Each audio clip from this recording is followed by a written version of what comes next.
अस्सलाम वालेकुम फ्रेंड्स, क्या हाल हैं आप लोगों के? कैसे हैं? उम्मीद है बिल्कुल ठीक ठाक होंगे। आज मैं एक और नई रेसिपी लेकर आई हूँ आप लोगों के लिए।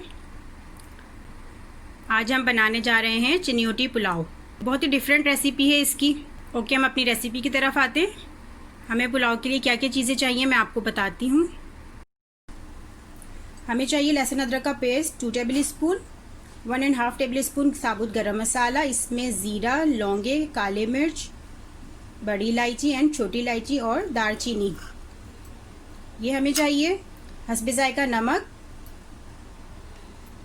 10 से 12 अदद साबुत हरी मिर्च, ये मैंने सिर्फ सेंटर से कट लगा लिया इनको। 1 टेबल स्पून कोई भी बिरयानी का मसाला ले लीजिए जो आप पैकेट यूज़ करते हो। 2 टेबल स्पून पिसी हुई लाल मिर्च, 1 पाव टमाटर, 1 किलो मटन। आप चाहें तो चिकन का भी बना सकते हैं, बट ये ईद का मौका है तो इसलिए मैं आपको मटन का बता रही हूँ। ओके, जब हम स्टार्ट करते हैं इसमें कोई भी यखनी नहीं बनेगी और बहुत सादा तरीके से ये बनेगा। और इसके लिए हमें चाहिए 1 पाव प्याज, ये मैंने ब्राउन करने रख दी है 1 पाव तेल में। मैं आपको दिखाती हूँ। ये देखिए 1 पाव तेल में ये मैंने 1 पाव प्याज ब्राउन करने रखी हुई है। जब ये गोल्डन ब्राउन हो जाएगी फिर इसमें हम बाकी मसाले डाल के गोश्त गलाने के लिए रखेंगे। ये देखिए प्याज हमारी ब्राउन हो गई है। अब मैं इसके अंदर साबुत गरम मसाला,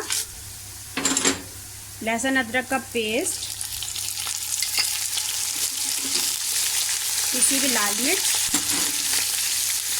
हरी मिर्च। जब प्याज ब्राउन हो गई थी मैंने इसके अंदर गरम मसाला, पिसी हुई लाल मिर्च, लहसुन अदरक का पेस्ट, बिरयानी का मसाला और नमक डाल के मैंने इसको मिक्स कर लिया। और ये मैंने साथ में हरी मिर्ची भी डाल दी हैं। इसको बस मैंने चलाना नहीं है। अब इसमें मैं ये टमाटर जो मैंने रखे हुए थे ये भी मैं इसमें ऐड कर देती हूँ। टमाटर भी मैंने इसके अंदर ऐड कर दिए हैं। अब मैं इसको हल्का सा भुनाई करके इसके अंदर गोश्त डाल के इसको पकने के लिए रख दूंगी। ये देखिए मैंने इसको हल्का सा भून लिया है। हल्का हल्का भूनना है, हमें ज़्यादा नहीं भूनना है इसको। अब मैं इसके अंदर मटन डाल रही हूँ। ये मैंने इसके अंदर मटन डाल दिया। मटन डाल के ये मैंने इसको मिक्स कर लिया है। अब हमें इसमें इतना पानी रखना है कि हमारा गोश्त गल जाए। मैं अब इसके अंदर पानी ऐड करती हूँ और इसको मैं दरमियानी आंच पे गोश्त गलने तक पकाने रखती हूँ।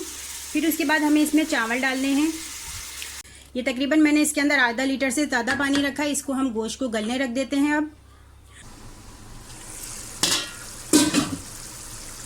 ये देखें सालन हमारा भुनाई पे आ गया है। ये मसाला हमारा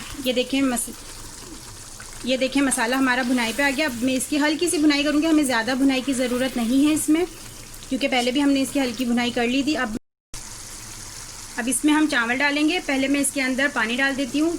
एक किलो चावल है तो हम तकरीबन इसमें 1.25 किलो पानी डालेंगे। फिर मैं ये चावल डाल के इसको पकने के लिए रख देती हूँ। जब चावल हमारे पक जाएंगे तो मैं इसको हल्की आंच पे दम पे रख दूँगी।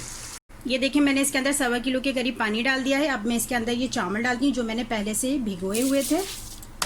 अब इसमें हम हस्बे जायका नमक डाल के इसको पकने के लिए रखते हैं।